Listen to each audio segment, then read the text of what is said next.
কোন ব্রত করলে স্বামী স্ত্রী 7 জন্ম একসঙ্গে থাকা যাবে?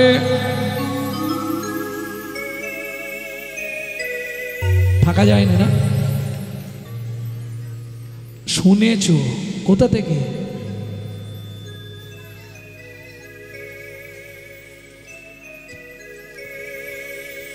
বিগত মাসখানেক আগে এটা বার করেছি আমি সবার প্রথম। ওই জন্য গ্রন্থের নাম বলিনি। যেই বলবে তাকে জিজ্ঞেস করবেন কোন গ্রন্থে লেখা আছে। আগে গ্রন্থের নাম বলে দিচ্ছিলাম, এখন আর বলছি না। সব শুনে মারা পার্টিতে ভর্তি, তো পড়বে না, শুনে শুনে মারে। মা বলছে একাদশী ব্রত করলে স্বামী স্ত্রী একসঙ্গে মরবে নাকি? তাহলে কাল থেকেই আমরা দুজনেই করব। কি সবাই শুরু করবে না? অত সোজা জিনিস। 21 বছর নির্জলা একাদশী ব্রত উপবাস করলে স্বামী স্ত্রী 7 জন্ম একসঙ্গে থাকা যাবে। যা গাছ থেকে পড়ে গেলেন। কত বছর বলেছি? 21 বছর। কাল থেকে শুরু করবে নাকি? ও দরকার নেই বাবা, পাল্টে যায় পাল্টে যায়।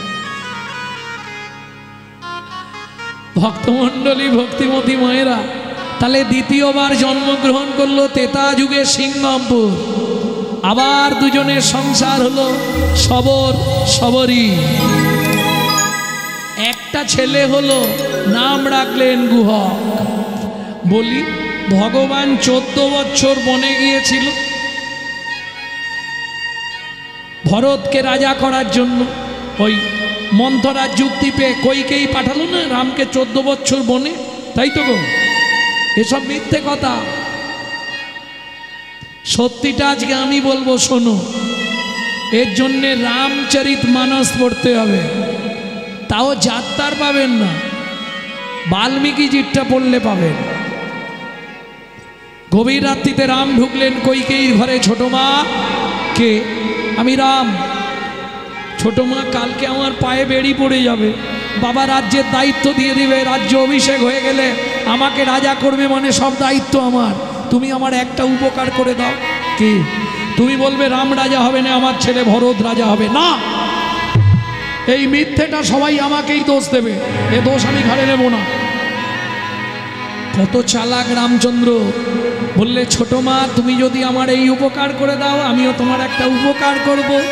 কি করবি রাম? পরজন্মে তোমার গর্ভে জন্ম নেব, তোমার গর্ভে জন্ম নেব। মাগো তোমায় কথা দিলাম, তোমার গর্ভে জন্ম নেব। মাগো তোমায় কথা দিলাম, তোমার গর্ভে জন্ম নেব। বুঝে নেওয়া গেল? হ্যাঁ রে রাম, 14 বছর বনে গিয়ে কি করবি? সত্যি বলবি আমাকে। ওখানে কি আবার নতুন সংসার করবি? না ছোট মা, সে এক গোপন কথা, কাউকে বলবে না তো? বলবো না রে রাম। বল। শিব দুর্গার বিয়েতে পুরোহিত ছিল ব্রহ্মা। দুর্গার রূপ দেখে ব্রহ্মার রতি খলসিত হয়ে পড়ে গেছিল বালির ওপর। 60,000 বালির গায়ে লেগেছিল। তারা জন্মগ্রহণ করেছে 60,000 বাল্য খিল্ল মুনি। আমি রামচন্দ্র অবতারে 14 বছর বনে থেকে ওই 60,000 মুনিদের উদ্ধার করব। বুঝে নেওয়া গেল? ঠিক আছে, তাই করব, কিন্তু কথা দিলাম কি 14 বছর পরে বন থেকে ফিরে প্রথম আমার কোলে এসে বসবি, কথা দিয়ে গেলাম।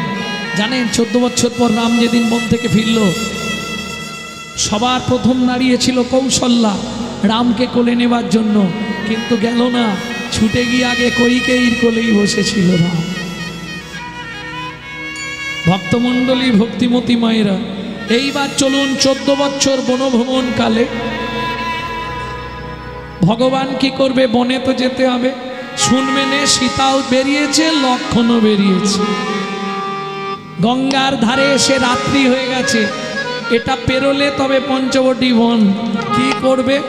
রাত্রিটা ওই গাছের পাতা মিলে বিছানা করেছে।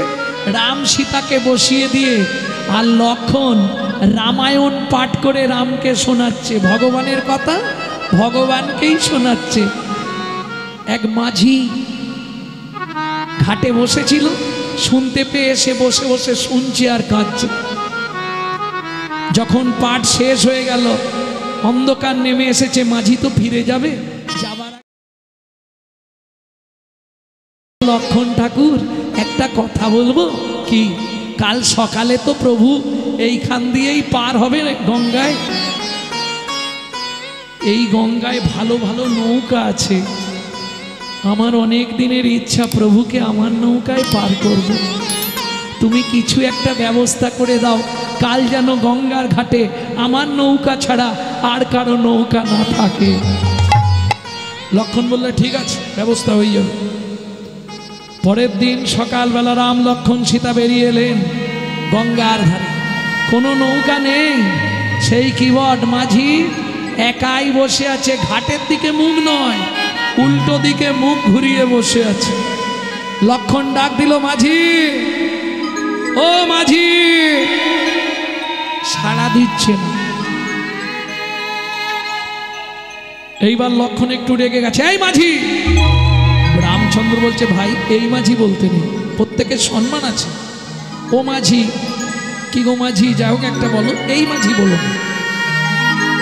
এতক্ষণ ধরে তুমি ডাকছো, ও সাড়া দিতে পারছে না। রামচন্দ্র ডাক দিয়েছে, মাঝি, ক্রিবট, এই ক্রিবট। আস্তে আস্তে ঘুরে বলছে, আমি প্রথম থেকেই শুনছি তোমরা অনেক ডাকাডাকি করছো, তা তুই সাড়া দিলি না কেন? বলে, প্রভু তোমায় একটা শিক্ষা দেব বলে। কেন সাড়া দিইনি জানো? ভব সিন্ধু পাড়ের ঘাটে এসে কত যাত্রী দিন রাত তোমায় ডাকে, এবার তুমি ভাবো তুমি সাড়া না দিলে তাদের কি দশা হয়। ভগবান বলে, বাবা বাবা মাধব, তুই আজ আমাকে ভালো শিক্ষা দিলি মাধব, বেশ, তা আমাকে একটু পার করে দে, কত কি নিবি বল, তিনজন আছি আমরা, তুই যেটা চাইবি দিয়ে দেবো। বলে, প্রভু একটা কথা বলি, মাঝি যদি কোনো মাঝিকে পার করে সে কি পয়সা নেয় নাকি? তার মানে? বলে, প্রভু তুমিও মাঝি আমিও মাঝি, তুমিও মাঝি আমিও মাঝি, তুমিও মাঝি আমিও মাঝি, তুমিও মাঝি আমিও মাঝি। আজকে তোমায় আমি পার করে দিচ্ছি, করি নেব না, আমায় সেদিন পার করে দিও, সেদিন পার করে দিও, সেদিন পার করে দিও, সেদিন পার করে দিও। যেদিন ভব সিন্ধুর ঘাটে যাব সেদিন পার করে দিও, যেদিন ভব সিন্ধু পারে যাব সেদিন পার করে দিও। বেশ বেশ বেশ, তা আমি নৌকায় উঠি। বলে, দাঁড়াও প্রভু, তোমার সঙ্গে কোনো শত্রুতা নেই, তোমার দেহের সঙ্গে শত্রুতা নেই, তোমার পায়ের সঙ্গেও শত্রুতা নেই, কিন্তু তোমার চরণের যে ধুলি ওর সঙ্গে আমার বহুদিনের শত্রুতা। কদিন আগে তোমার পা লেগে পাষাণ নাকি মেয়ে ছেলে হয়ে গেছে, আজকে আমার নৌকাটা যদি মেয়ে ছেলে হয়ে, বাড়িতে স্ত্রী আছে, গন্ডগোল বেঁধে যাবে, একটা বউ নিয়ে পারিনি, নৌকাও যদি বউ হয়ে যায়, দুই বউকে রাখবো কোথায়? তোমার পাটা ভালো করে ধুইয়ে দিই। লক্ষণ বলছে, এই মাঝি, পা ধোয়াবি, জল কোথায়? বলে, সেদিন থেকে তুলে রেখে দিয়েছি। সেদিন মানে কোন দিন প্রভু? হা হা হা, তোমার মনে আছে? আস্তে, জীবনে এটা শুনতে পাবে না, আমি চলে যাওয়ার পর জীবনে এটা শুনতে পাবে না কোনোদিন। একটু শোনো, সেদিন মানে কোন দিন থেকে? তুমি যখন অনন্ত শয্যায় শায়িত ছিলে, লক্ষ্মী তোমার চরণ সেবা করছিল, আমি কচ্ছপ রূপে অনন্ত নাগের ওপর উঠেছিলাম, শুধু তোমার চরণটা একবার জীব দিয়ে চাটবো বলে। কিন্তু মা লক্ষ্মী আমায় দূর করে ছুঁড়ে দূরে ফেলে দিয়েছিল। সমুদ্রের ওই নোনা জল আমার নাকে মুখে ঢুকে গেল। আমি যখন কাঁদলাম সেদিন তুমি আমায় কথা দিয়েছিলে, কচ্ছপ তুই আজ দুঃখ করিস না, তেতা যুগে আমি যেদিন রাম হব তুই হবি কৃবট অর্থাৎ মাধব মাঝি। যেদিন আমি পারের ঘাটে যাব সেদিন আমার চরণে যত ধুলা থাকবে ও মাধব চোখের জলে ধুইয়ে দিবি, চোখের জলে ধুইয়ে দিবি, চোখের জলে ধুইয়ে দিবি, চোখের জলে ধুইয়ে দিবি। ওরে বাবা কথা দিলাম চোখের জলে ধুইয়ে দিবি। মাধব তোরে কথা দিলাম যেদিন তুই মাঝি হবি। ওরে কচ্ছপ হরি হরি হরি বল। তুই মাঝি হবি, ওরে কচ্ছপ তোরে কথা দিলাম, চোখের জলে ধুইয়ে দিবি। আজকে মাধব মাঝি চোখ থেকে ছটছট করে জল ফেলে রামের চরণটা ধোয়াচ্ছে। ঠিক আছে চলো, এইবার হয়ে গেছে, তোমায় পাজা কোলা করে নিয়ে গিয়ে বসিয়ে দিচ্ছি। পা নৌকায় তুলবে না, পাটা ঝুলি রাখবে। ওমা রামচন্দ্রের চরণের পরশ পে গঙ্গা এবার উথুলিছে আর মাধব মাঝি নৌকা চালাতে শুরু করেছে। তরি চলে হেইয়া হেইয়া হেইয়া রে, তোরি জলে হেইয়া হেইয়া হেইয়া রে, বলি এতদিনে মনের আশা পূরণ হইল, চলে হেইয়া হেইয়া হেইয়া রে।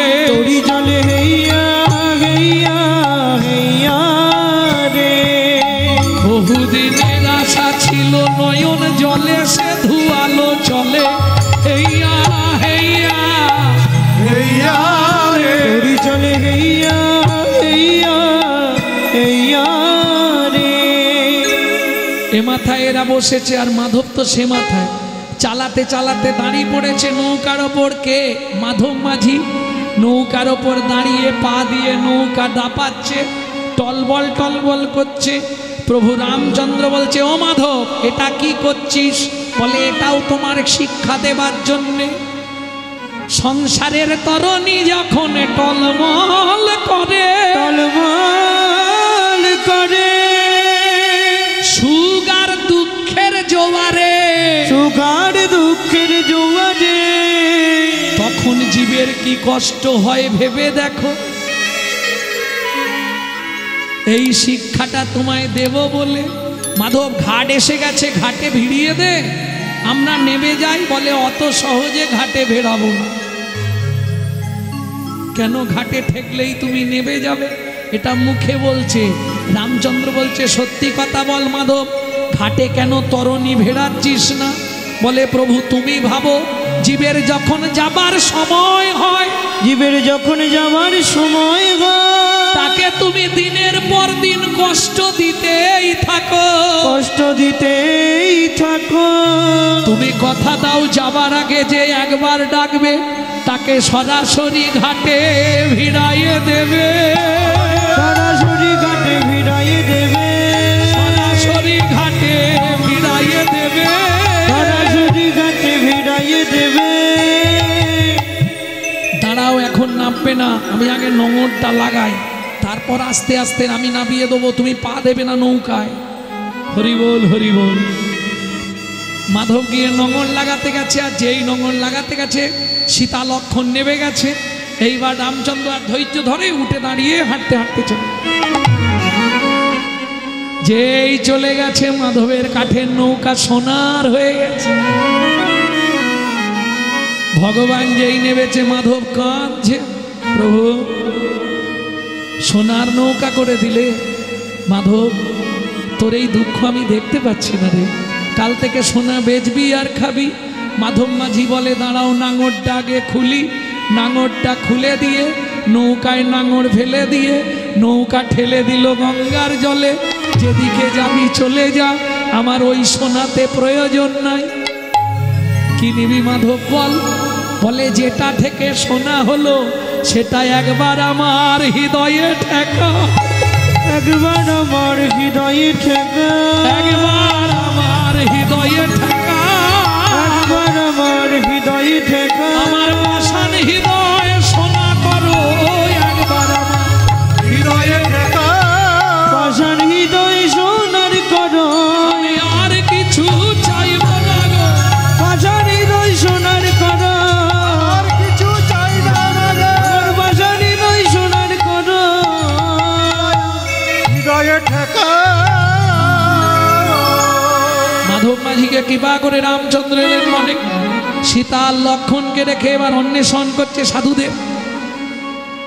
ও মায়েরা, মুনিদের সাথে অন্বেষণ করতে করতে দুপুর বেলা গভীর জঙ্গলে রাম আটকে পড়েছে, কোথাও জল নেই।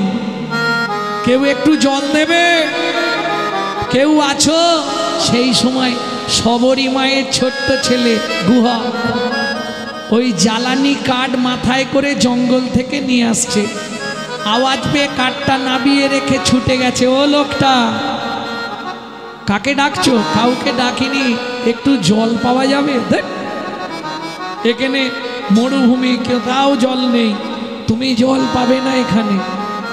একটু জল দিলে প্রাণটা বেঁচে যেত, খুব পিপাসা লেগেছে, একটু জল দেবে? আচ্ছা দাঁড়াও দেখছি। ছোট্ট ছেলের বুদ্ধি, কচু পাতা ছিঁড়েছে, কচু পাতা চেনেন তো? ওই কচু পাতাটা ছিঁড়ে চোখের নিচে ধরেছে আর তর্জনী আঙুল দিয়ে চোখের মধ্যে ঘষা দিচ্ছে আর জল বার করছে। রামচরণ সুখ ভজমন রামচরণ সুখ দায়ী,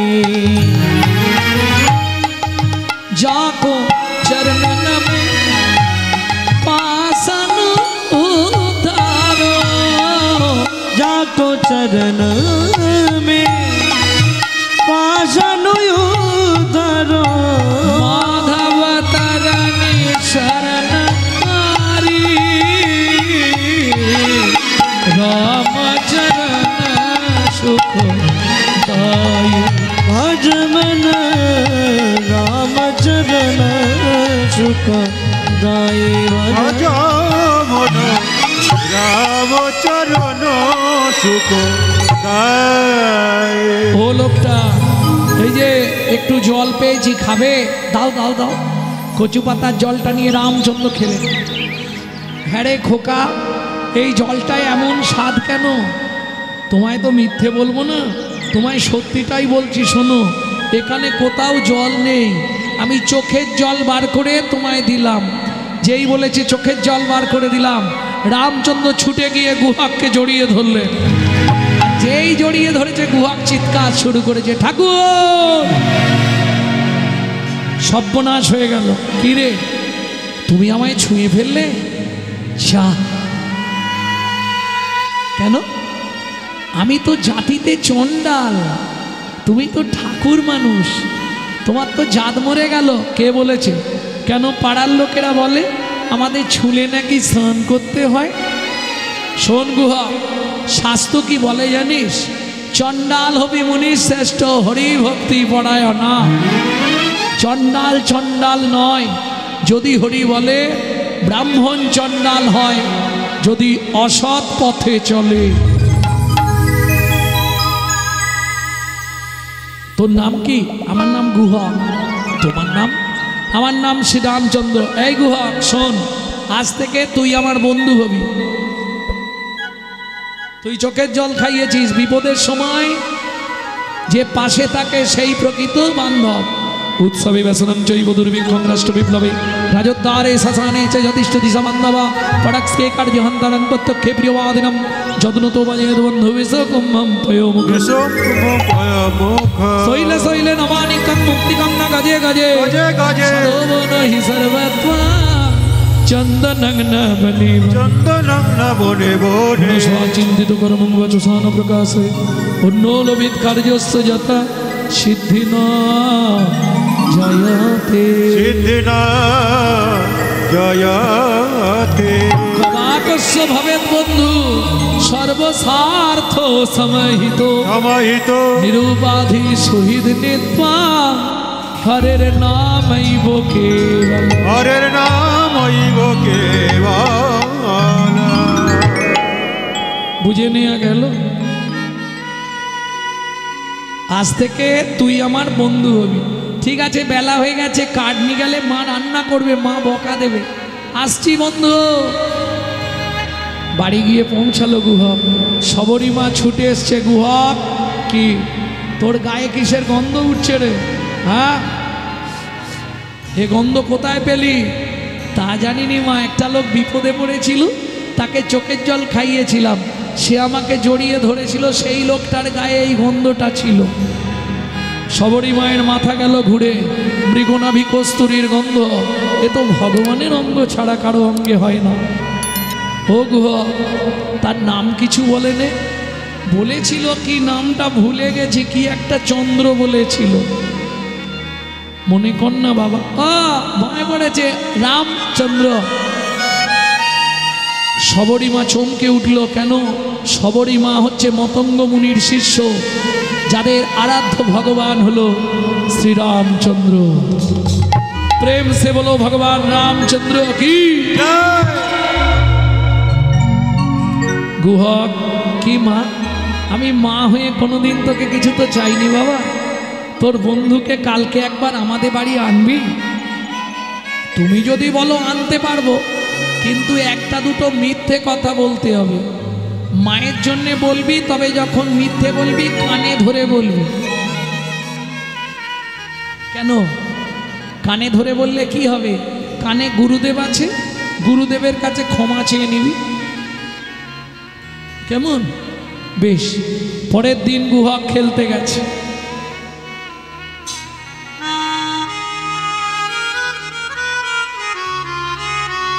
সন্ধ্যা নেমে আসছে। সব রাখালদের ঘর কাটিয়ে দিয়ে গাছের তলায় বসে বসে গান গাইছে। যে গানটি আপনাদের শোনাবো, এই গানটি আমার দাদুর দাদু গাইতেন, শশীভূষণ চক্রবর্তী। তারপরে গাইতেন দাদুর বাবা মাধব চক্রবর্তী। তারপরে গাইতেন দাদু যতীন্দ্রনাথ চক্রবর্তী। তারপরে গাইতেন বাবা কালীপদ চক্রবর্তী। এখন আমি গাইছি গৌরাঙ্গ সুন্দর চক্রবর্তী। সবাই আশীর্বাদ করবেন।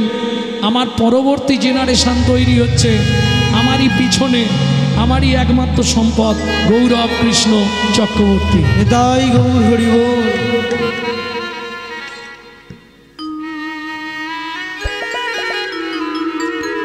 লুকিয়ে তোমায় রাখবো ঠাকুর, আমার হিয়া মাঝি।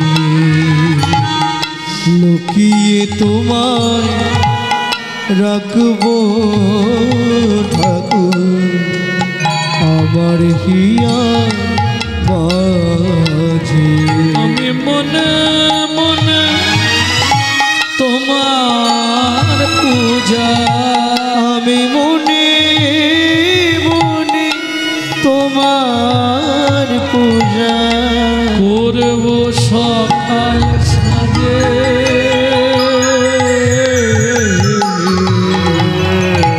আমার হিয়া মাঝি। লুকিয়ে তোমায় রাখবো ঠাকুর, আমার হিয়া মাঝি। গিয়ে তোমার রাখবো ঠাকুর, আমার হিয়ার মাঝে। আমার জীবনে এই গানটাই আমার শেষ শেখা আমার মায়ের কাছ থেকে। এই গান শেখানোর কদিন পরেই মা চলে গেলেন।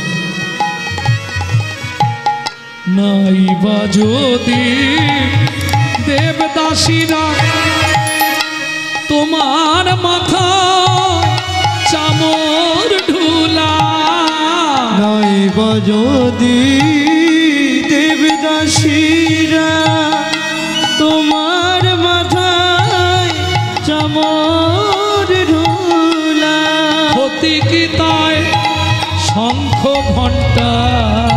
ভালো ক্ষতি কি তাই শঙ্খ ঘণ্টা নাই বা যদি বাজে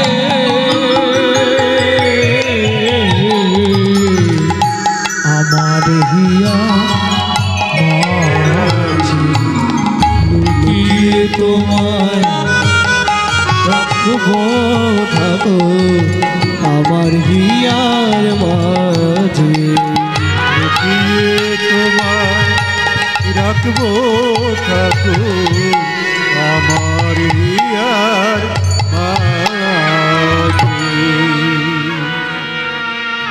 রামচন্দ্র ফিরছে, কিরে গুহক, এত সন্ধে নেমে এলো, তুই বসে আছিস? ঠাকুর পায়ে লেগেছে, বাড়ি যেতে পারছি না। কানে কিন্তু হাত দিয়ে দিয়েছে, মা বলেছে কানে ধরে বলবি। পায়ে লেগে গেছে, বাড়ি ফিরতে পারছি না। ভগবান বলে আমি দিয়ে আসবো, তাহলে তো ভালোই হয়। বেশ, তাহলে চল তোকে কাঁধে করে দিয়ে আসি। যেই গুহক বলেছে ভালো হয়, কেন? তুমি গেলেই মাকে ডেকে তোমাকে দেখিয়ে দেবো। ভগবান বলছে আমারও খুব ভালো হয়, কেন? মনে মনে বলছে গুহক রে, গুহক রে, সেদিন তুই আমাকে তোর চোখের জল খাইয়েছিস, চোখের জল খাইয়েছি। আজকে যদি ছলে বলে কলে কৌশলে একবার তোকে কাঁধে তুলতে পারি, কাঁধে তুলতে পারি, তোর রাঙা চরণ দুটো বুকে ধরবো, আর সেদিনের ঋণটা আমি নয়ন জল দিয়ে শোধ করে দেব। তাহলে সেদিনের ঋণটা শোধ হয়ে যাবে। কি উঠবো কি করে? পিঠে পা দিয়ে ওঠ। না না, আমি গাছের ডালে বসছি, তুমি ওই তলায় গিয়ে দাঁড়াও, আমি টুক করে তোমার কাঁধে বসে পড়বো। হ্যাঁ রে গুহক, গাছে উঠবি কি করে? বলে গাছে উঠা যাবে, হেঁটে বাড়ি যাওয়া যাবে না।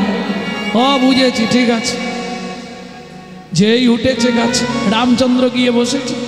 এইবার ভগবান রামচন্দ্র ভক্তকে বসিয়েছে, ভক্ত মাথাটা ধরেছে, আর ভগবান ভক্তের চরণটা ধরেছে।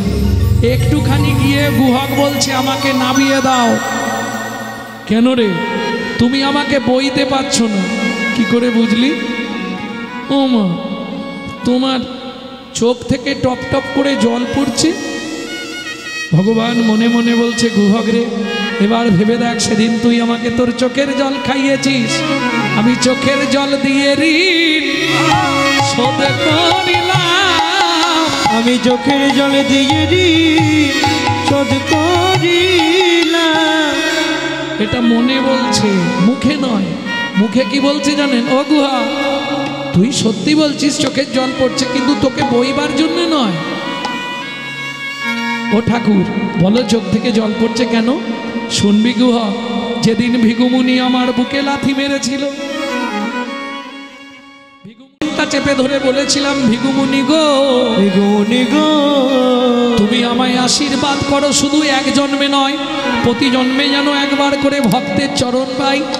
ও গুহক, রামচন্দ্র অবতারে ভেবেছিলাম আর বুঝি চরণ পাওয়া হবে না, আর বুঝি চরণ পাওয়া হবে না। আজকে তোর চরণটা বুকে চেপে ধরে আমার ইহ জনম ধন্য হলো, ইহ জনম ধন্য হলো। ভক্ত চরণ ধুলি পেয়ে ইহ জনম ধন্য হলো, ভক্ত চরণ ধুলি পেয়ে ইহ জনম ধন্য হলো। এমনি করে চরণ দিবি, তুই এমনি করে চরণ দিবি, শুধু এ জন্মে নয়, জন্মে জন্মে এই করে চরণ দেবে, শুধু এ জন্মে নয়, জন্মে জন্মে এমনি করে চরণ দিবি। কি হয়েছে? শুধু এ জন্মে নয়, প্রতি জন্মে এমনি করে চরণ দিবি। কই রে, কতটা এখনো এসে গেছি মা। সবরী মা দূর থেকে দেখলেন গুহক কাঁধ থেকে নেমে পড়ল। সবরী মা বললে, প্রভু যেহেতু কৃপা করে এসেছো, একটু ভেতরে চলো, কারণ অতিথি দ্বার থেকে যদি ফিরে যায় অমঙ্গল হয়ে যায়। তবে তোমার ভয় নেই, জাতিতে চণ্ডাল মোরা অন্ন নাহি দেব, অন্ন নাহি দেব, পাকা মিষ্টি ফল আছে, একটা ভোজন করাইব, একটা ভোজন করাইব। রামচন্দ্র বলল, হবে না মা, আমার পিতার আদেশ। রাম কারো ঘরে না যাইবা, কিছু না খাইবা, 14 বছর বনে বনে ভ্রমণ করিবা। তবে শোনো সবরীমা, তোমার ফল খাওয়ানোর যখন এত ইচ্ছা, আগত দাপর যুগে আমি ব্রজেন্দ্র নন্দন হব, তুমি জন্ম নেবে মথুরার যমদা নগরে, এখানে বৃন্দাবনে ফল বেচতে আসবে। আমি কথা দিলাম সেদিন ফল চেয়ে খাবো, সেদিন ফল চেয়ে খাবো, সেদিন ফল চেয়ে খাবো, সেদিন ফল চেয়ে খাবো। ভক্তমণ্ডলী, ভক্তিমতী মায়েরা, যমদা নগরে কিরাত কিরিতানি বেদ আর বেধিনী, বেদ অন্ধ হয়ে গেল। ওই বেধিনী মথুরার বাগান থেকে ফল পাড়ে আর বৃন্দাবনে বেচতে আসে। তোরা কে ফল নিবি রে, এলাম ফল বিকিতে, তোরাকে ফল নিবি রে, এলাম ফল বিকিতে, ফল নিবি রে, এলাম ফল বিকিতে। আমার ভয়, আমার ভয়, আমার বলে একবার খেলে অমর হবে সে। ফল নিবি রে, এলাম ফল বিকিতে, তোরাকে ফল নিবি রে, এলাম ফল বিকিতে। ফল লেহো তাকে পুণ্য পুণ্য শেখ, ফল লেহো তাকে পুনো পুনো শেহ, ফল লেহো তাকে পুণ্য পুণ্য শেখ। ফল লেহো তাকে পুনো পুনো শেহ। আমার ফল, আমার ফল একবার খেলে অমর হবে সে। ফল নেবে গো, এলাম ফল বিকিতে, তোরাকে ফল নিবি গো, এলাম ফল বিকিতে। শুনি কৃষ্ণ কৌতূহলী ধান্য লইয়া এক অঞ্জলি, শুনি কৃষ্ণ কৌতূহলী ধন্য লইয়া এক অঞ্জলি। শুনে কৃষ্ণ কৌতূহলী ধান লইয়া এক অঞ্জলি। কর হইতে পড়িতে পড়িতে, কর হইতে পড়িতে পড়িতে, কর হইতে পড়িতে পড়িতে, অবশেষে ছটি ছিল ফলহারিণীর ঝাঁকায় দিল, অবশেষে ছটি ছিল ফলহারিণীর ঝাঁকাই দিল। হাতে পাতে মনের হরিষে ফল নিয়ে ভগবান চললেন। এদিকে ডালা হইল রতনে পূরিত, ফল হাঁড়ি বিস্ময়োচিত, ফলের ওই ঝাঁকা মুনি মাণিক্য রত্ন ধন ভর্তি হয়ে গেল। সেগুলো যমুনার জলে ফেলে দিয়ে আছাড় খেয়ে পড়লেন ভগবানের চরণে। তবে তারে দেখাইলাই আপন স্বরূপ, আপন স্বরূপ, তবে তারে দেখাইলাই আপন স্বরূপ। তবে তারে দেখাইলাই আপন স্বরূপ। রসরাজ মহাভাব হয় দুই রূপ, রসরাজ মহাভাব হয় দুই রূপ, রসরাজ মহাভাব হয় দুই রূপ। ভক্ত শনে ভগবানের মিলন হইল, ভক্তগণে ভগবানের মিলন হইল, ভগবানের মিলন হইল, ভগবানের মিলন হইল। ভক্তগণ প্রেমানন্দে হরি হরি বল। ভক্তগণে প্রেমানন্দে হরি হরি বল, ভক্তগণে প্রেমানন্দে হরি হরি বল। বুঝলিলা গৌরী লীলা ভাব সম্মিলন, নাম ললিতা জয় শ্রী রাধা রমন, রাম ললিতা জয় শ্রী রাধা রমন। উলুধ্বনি জয়ধ্বনি ভরিল ভুবন, উলুধ্বনি জয়ধ্বনি ভরিল ভুবন। স্বর্গ হইতে দেবে করে পুষ্প বরিশন, স্বর্গ হইতে দেবী করে ভূত বরিশান। উলুধ্বনি জয়ধ্বনি ভরিল ভুবন, উলুধ্বনি জয়ধ্বনি ভরিল ভুবন। মধুর মধুর আনন্দেতে ভরল বৃন্দাবন, মধুর মধুর আনন্দেতে ভরল বৃন্দাবন। ভজনি তাই গৌর রাধে শ্যাম। জপ হরে কৃষ্ণ হরে রাম, নিতাই গৌর